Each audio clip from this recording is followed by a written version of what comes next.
तो वही एक बहुत ही इनकरेजिंग कमेंट आया कल। तो मैंने सोचा वो आपके साथ शेयर कर दूँ। तो कोई स्टूडेंट हैं, ये कहते हैं एग्ज़ैक्टली उन्हीं के शब्द हैं, आई एम स्टूडेंट। आपने एक वीडियो में कहा था कि मोटिव ढूँढ लो, why are you doing study? मुझे मेरी डायरेक्शन पता चल गई, तो मेरी सारी बैड हैबिट्स अपने आप चली गई। और जैसे आप पढ़ते समय टाइम नहीं देखते थे ना, वैसे ही मेरे साथ भी होने लगा। टाइम की परवाह किए बिना जो पढ़ रहा हूँ, उसमें खो जाता हूँ बहुत बार। Thank you sir, and I recommend all others, recommend it to all others to discover the answer of why do you study. If you feel, if you find a reason, then do studies, and if you don't, then don't do it, do something else जिसमें आपको रस आए। तो ये कमाल की चीज़ है। मैंने एक वीडियो बनाया था, शायद ये जिसका ज़िक्र कर रहे हैं, उसका नाम था डिसिप्लिन एंड कंसिस्टेंसी। काफ़ी टाइम हो गया, शायद 7-8 महीने पहले। वो बहुत चला, 2 लाख से ज़्यादा अ, लोगों ने देख लिया।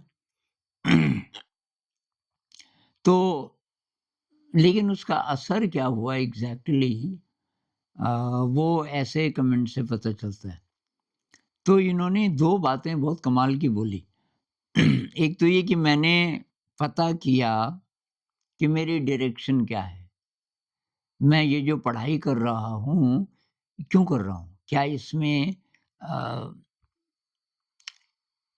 इसमें मेरा दिल लग रहा है? वो जो हम बोलते हैं ना कि इसमें रस आ रहा है, ये मेरा पैशन है क्या? ये मेरी दिशा है क्या? कि ऐसे ही क्योंकि माता-पिता ठेल रहे हैं और आपको अभी कुछ और दिखाई नहीं दे रहा, तो आप बिना मन के आगे बढ़ रहे हैं। तो मैंने मनन किया और मुझे पता चल गया, मेरी एक्चुअली दिशा क्या है। और जब पता चला, तो तब मैंने सही ढंग से पढ़ाई शुरू की। अब इसमें देखिए 2 चीज़ें। मैंने उस वीडियो में बोला कि मैं टाइम नहीं देखता था, मेरे पास एक बक्सा था, घड़ी थी, पर उस बक्से में मैं नीचे कहीं छुपा देता था घड़ी, कि भाई टाइम देख के फिर लगता है कि अरे 11 बज गए, 12 बज गए, और जब पढ़ना है तो टाइम खत्म। तो ये भाई साहब कह रहे हैं कि एग्ज़ैक्टली मैंने भी वैसे ही किया, वैसे ही मेरे साथ होने लग गया। टाइम नहीं मैं देखता, मुझे पता ही नहीं चलता टाइम का, और खो जाता हूँ जो पढ़ रहा हूँ। और एक बहुत कमाल की बात, मेरी सारी बैड हैबिट्स अपने आप चली गई। ये जो बहुत सारे लोग कमेंट्स लिखते हैं ना कि ये पोर्नोग्राफ़ी है, या ये अपना ब्रह्मचर्य बहुत वीक है, और क्या करें? या आलस्य आता है, सुबह जल्दी नहीं उठ पाते, ये फ़ोन पे वो स्क्रॉल करते रहते हैं, टाइम वेस्ट करते रहते हैं, क्या करें? और इन बैड हैबिट्स के कारण फिर मेंटल प्रॉब्लम्स होती हैं। अब ये ब्रेन फॉग पे एक बनाया था कल। ब्रेन फॉग हो, एंग्ज़ायटी हो, मेरे ख़्याल से तो अल्ज़ाइमर्स डिज़ीज़ हो, कुछ चीज़ें हेरेडिटरी भी हो सकती हैं, लेकिन उनका भी इलाज है।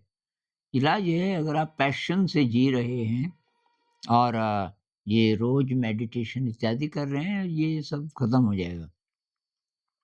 तो वही ये मैं शेयर करना चाह रहा था कि आपकी बैड हैबिट्स, इसमें एक क्लू है, एक काम की चीज़ ये है कि बैड हैबिट्स अपने आप चली जाएँगी जब आपको अपनी दिशा मिल गई।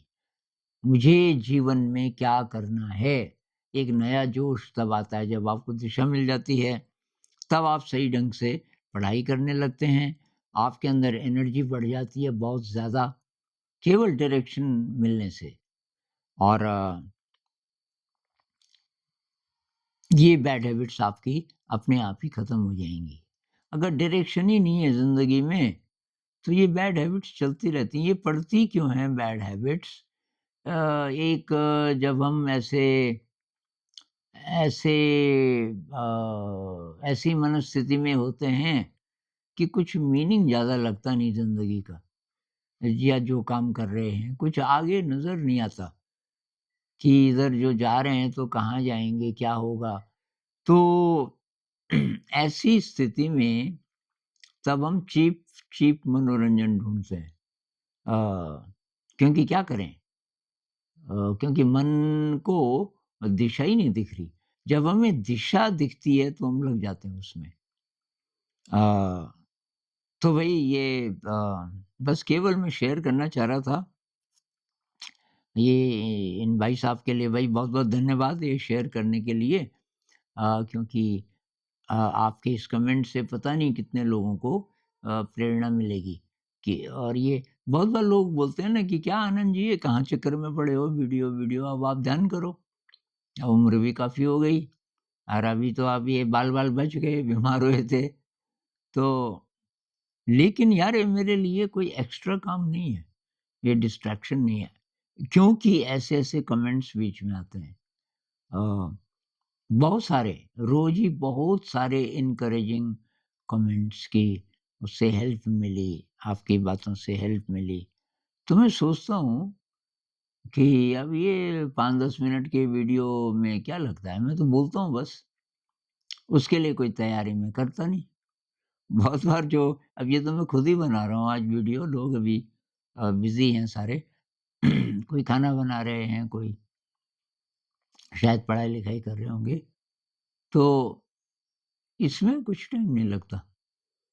अब बहुत बार ये जब ये सब सेट कर दिया जाता है, तब तक भी मुझे नहीं पता होता कि मैं क्या बोलने वाला हूँ। और बस जैसे ही सेलेक्ट कर लिया कोई टॉपिक, किसी का कमेंट है या किसी ने कुछ बोला था, याद आया कि यार उस पे नहीं बोला मैंने, तो मैं बोलना शुरू कर देता हूँ। ये कई लोग बोलते हैं ना कि आप तो एकदम कूल लगते हैं, कोई जैसे स्ट्रेस नहीं है, कोई टेंशन नहीं है, तो एक्चुअली वाक़ई नहीं है। क्योंकि एक ही काम कर रहा हूँ आजकल मैं, ये वीडियो वाला। और ये तो मैं ऐसे ही बोल देता हूँ। भई वैसे भी हम बात करते ही हैं ना, कोई आ जाए तो बात करेंगे। अब यहाँ इतने सारे लोग हैं, कोई कुछ पूछने आ जाता है, तो बातचीत तो होती है। तो ये तो बल्कि ज़्यादा अच्छी बातचीत है, फ़ोकस्ड है, किसी विषय को लेकर है, बहुत लोगों तक ये बात पहुँचने वाली है। उनमें से बहुत लोगों को इसका फ़ायदा होता है, जैसे कि ये भाई साहब हैं। तो इसके लिए तो बहुत जोश होता है। और ये ध्यान के खिलाफ नहीं है। ऐसा नहीं है कि इसमें टाइम लग रहा है और उतने टाइम में आप ध्यान कर लेते हो, पूरा दिन पड़ा है। और बहुत ज़्यादा बैठ कर के ध्यान होता भी नहीं है। तो मैं तो अ, मतलब थोड़ा वॉकिंग मेडिटेशन कर लेता हूँ, थोड़ा घूम लेता हूँ, थोड़ा प्रकृति को देखते हुए इत्यादि, इत्यादि। तो इसलिए मैंने कहा भई ये उम्र तो हो गई, लेकिन ये एक तो ध्यान के खिलाफ नहीं है, अध्यात्म के खिलाफ नहीं है, ना ये ना मैं जो गणित वगैरह करता हूँ, ना वो। क्योंकि ये मन को फ़ोकस करने की एक चीज़ है। जे कृष्णमूर्ति जी कहीं बोलते हैं, मैं शायद वीडियो बनाऊँगा उसपे। वो टीचर्स के साथ बात कर रहे हैं और कह रहे हैं कि भई आप बच्चों को कैसे ये सिखाओगे कि वो ना केवल पढ़ाई-लिखाई में अच्छा, और वो गणित ही बोलते हैं, ना केवल गणित में बहुत ज़्यादा उसको मज़ा आता हो, बल्कि वो इन फूलों को भी देख सके। अगर वो केवल इन फूलों की सुंदरता देख सकता है बहुत गहराई से, लेकिन गणित में अच्छा नहीं है, तो वो सही विद्यार्थी नहीं है, क्योंकि एक ही पक्ष है उसके जीवन में। और अगर वो गणित में इतना खो जाता है कि फूलों को नहीं देखता, तो भी गड़बड़ है। तो उनका ये कहना था कि जो बाहर का जगत है और जो अंदर का जगत है, इन दोनों में प्रगति करता रहे विद्यार्थी, तो तब टीचर्स कैसे ये इंश्योर करेंगे? तो ऐसा वो बोल रहे हैं। तो उससे मेरे को बहुत अच्छा लगा, भई गणित को कोट कर रहे हो, गणित में भी अच्छा होना चाहिए और आध्यात्म में भी तब बात है। और तो भई मेरी ब्लेसिंग्स आपके साथ जिन्होंने कमेंट लिखा है कि आपने इतना सीरियसली लिया मेरी बात को और आपकी सारी बुरी आदतें छूट गई, आपको डायरेक्शन मिल गई और आप पढ़ाई में इतने तल्लीन हो गए कि आप खो जाते हैं और समय नहीं देखते। और वो कहते हैं कि मैं रिकमेंड करता हूँ कि सब लोगों को कि भई पहले वो चीज़ ढूँढो जिसमें आपको रस आए। जो कर रहे हो उसमें रस नहीं आता तो अपनी दिशा बदलो, दिशा ढूँढो। भाई बहुत कमाल की बात। तो हाँ, फिर और बात करेंगे इस विषय में। नमस्कार।